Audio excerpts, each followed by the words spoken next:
Welcome back. Today we're going to talk about some very concerning things that are going on in the world, how it affects us, and how we can cope.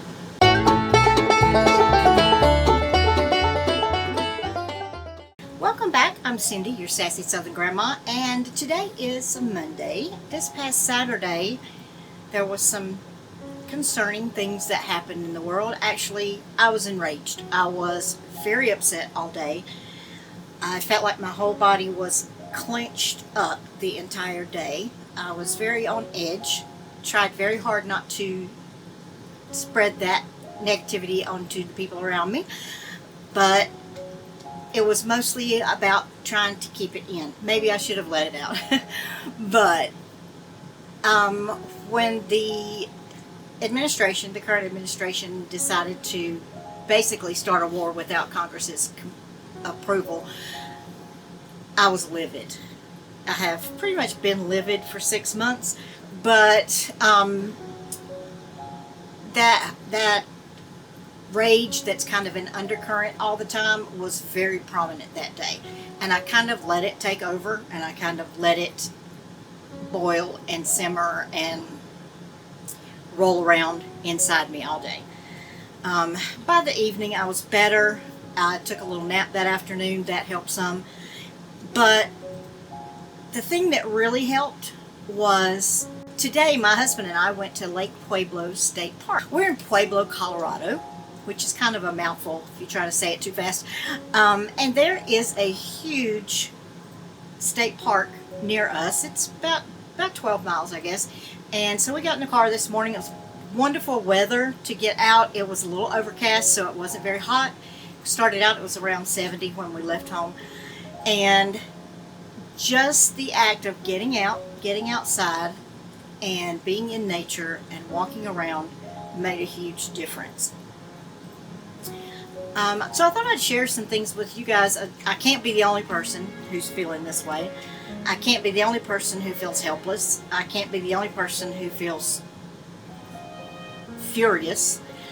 And so I thought I'd share a few things with you that I'm trying, and some suggestions I've seen elsewhere that can help us to kind of regulate our nervous systems, come out of that.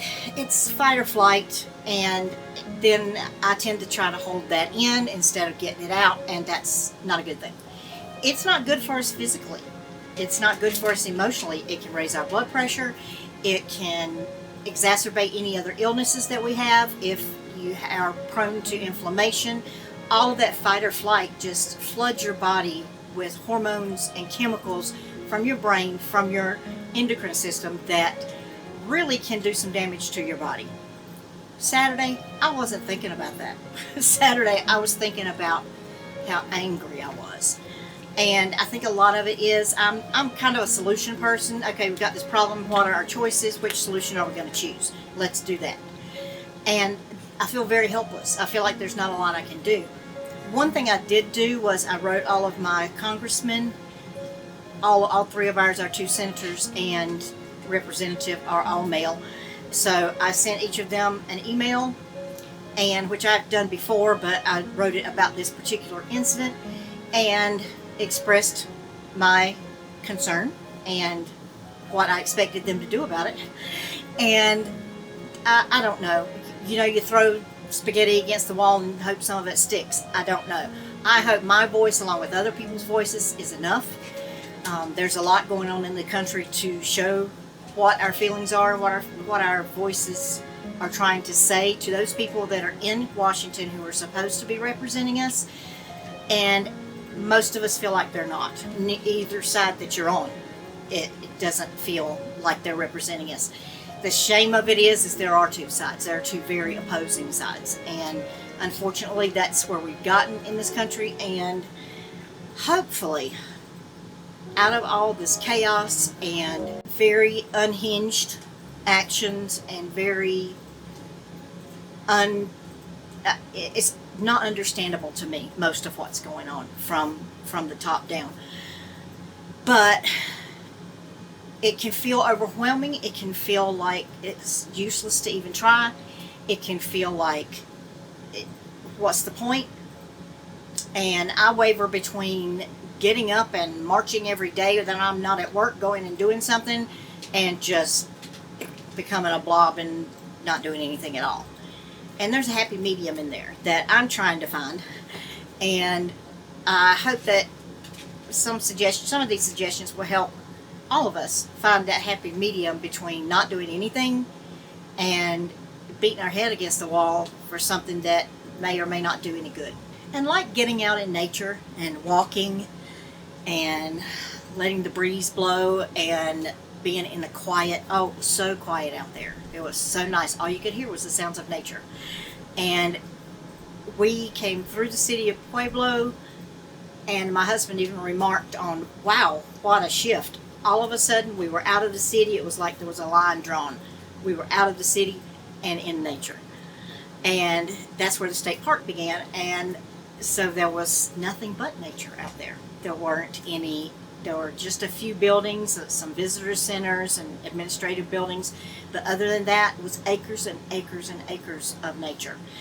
And there are a lot of walking trails there, biking trails, and we went to there's a swim beach there, which beach is my happy place. There's a swim beach there around a small water area. And just getting out of my normal and getting into something different helped. It helped shift my brain, and it helped shift my emotions. Other things that we can do to kind of get out of that fight or flight is, first of all, get up and move around some, even if it's just walk around the block. If it's just walk around your house. Put on some music and dance like a crazy person. I like the sound Grey's Anatomy, dance it out. Just being able to move some of that stagnant energy outside of ourselves.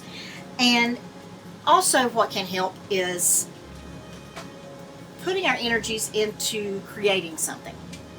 Maybe you have a hobby, maybe you paint, maybe you write, maybe you color. I have coloring books that I use sometimes. Maybe you do some sort of needlework or knitting or crochet or cross stitch. Some of those things can be very cathartic to kind of get us out of our heads, out of our emotions, and into what it is that we're creating. And creating things shifts things inside of us too. So I encourage you to think about some hobbies that you either have been doing and have kind of put to the side, or maybe picking up a new hobby, something that you've never done before. I love to read.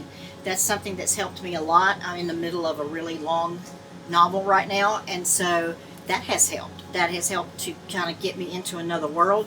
I don't think we need to try to escape all the time, but I do think it's healthy to get our brain out of this chaos into another world, into another reality that's not really real, but it's something that can just shift our awareness and keep us from being focused so much on what's going on. Another thing we can do is strengthen our emotional and spiritual health. They're kind of they're two separate things, but they're closely aligned with each other. If you have a spiritual practice, if you pray, if you meditate, if you have certain either the Bible or other spiritual texts that you read that bring you comfort, bring you peace, by all means use those things. Maybe you've put those things down for a while and haven't done them for a while. Even if you just get your emotions out in writing or in just talking in your mind to whatever you consider your higher power, to kind of acknowledge that it's not all about us, it's not all about what's happening around us. We're just a little tiny specks of dust on a little tiny marble in a great big universe. And sometimes the things that are happening right now in our world, in our country, can get so overwhelming that we forget that in the big scheme of history and the big scheme of the universe, it's not that big of a deal, even though it's a very big deal to us. If you're a people person, and most of us are to an extent people, we do thrive on community. Even if it's just a good friend, even if it's just your spouse, even if it's just a couple of people you go out and have coffee with, it can help to build community with people around you and just sit around and talk, have a cup of coffee, watch a movie together, do some silly board games, do something that kind of gets you out of the rut of just sitting there stewing over things that are happening. A lot of places, there's so many community things and so many apps and things now that we can can turn to that will be able to connect you to people no matter where you are. I enjoy, even though my work is hard, I really enjoy getting to know the people that I work with everywhere I go and the people that I take care of. I hear a lot of very interesting stories. I hear a lot of very interesting life stories from people, because a lot of the people that are in the hospital are older. And it's very interesting to hear their stories, and boy, do they love to tell them. So sometimes it's hard to get out of the room because they want to tell their stories so much. But it's gets me out of whatever's boiling around in my head to be able to go out and help other people and meet other people and hear other people's stories and realize that it's not all about me and what I'm going through. And that also helps me kind of release some of that self-centered anger and stuff that's going on inside of me. Let's also keep in mind that we're only 6 months into this 4-year administration. I try not to think about that too much, but we're only 6 months in, and we need to have the stamina and the strength, emotionally, physically, spiritually, every other way, to continue to go through whatever's coming next down the pike. And it's important, even in peaceful times, it's important to keep our health strengthened, and eat well, drink lots of water, stay hydrated, move your body. All those things that you hear all the time, they really do work. They really do make a difference. I can't tell you how much just getting out and walking around today helped, and being outside and getting fresh air and sunshine. And I tend to be kind of a hermit on my days off, so it's very good that we got out and did that today. Take a nap. Sometimes I get kidded by my kids, my children, and my spouse about taking naps, but I think they're important. It's important to, especially as you get older, if your body says I need to rest, just go lay down and rest for a little while. If you need to set an alarm so you don't oversleep, so you can sleep that night, do that. But there's nothing wrong. There are some countries that have, like, that's their culture, is they stop in the afternoon and have a siesta. If it's nothing but taking a break from what they're doing and sitting down and resting. Sometimes it is taking a full-fledged nap. Sometimes it's just my husband takes power naps, and it makes a big difference to him. I don't know how somebody just sleeps for 30 minutes, but that's what he does, and it works for him. So whatever works for you, get enough sleep at night, and if you need a little nap in the afternoon, take it. And don't feel bad about it. Find something to laugh about. Laughter really is a good medicine. It's good for your cardiovascular system, it's good for your emotional system, it's good for all of your physical systems in your body, and of course we know it makes us feel better. So find a funny movie, find something that a joke book, for heaven's sake. I used to read the Reader's Digest when I was growing up. My grandma always had the Reader's Digest at her house, and that's the first thing I would do when I got there, is find the latest Reader's Digest and go through and read all the jokes. And it makes a difference. It makes a big difference. Sometimes we focus a lot on a particular series we're watching, or we're binge watching something, and it's very serious, or it's crime, or a lot of people are very into true crime, and I think sometimes we just need to laugh. We just need to release some of those endorphins that laughter gives us, and take some time to think about that and how you could put more laughter into your life. If you, like me, are feeling a little overwhelmed, and it seems to be like it's going on and there's no end to it, there is an end to it. We don't know when it is, but there is an end to it. And things change. That's one thing we can count on in this world. Nothing stays the same. Everything changes. So just know that you're not alone. You're not the only person being overwhelmed. There are plenty of other people feeling the same way. You could probably talk to 2 people on your block right now that are feeling much the same way you are. But take the time to take care of yourself.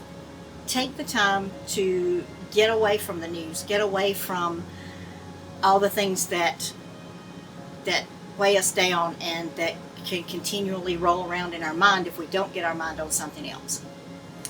How are you coping in these crazy times that we're living in? Do you have some tricks and tips that you'd like to share with us? Please put those down in the comments, and enjoy this little moment of nature.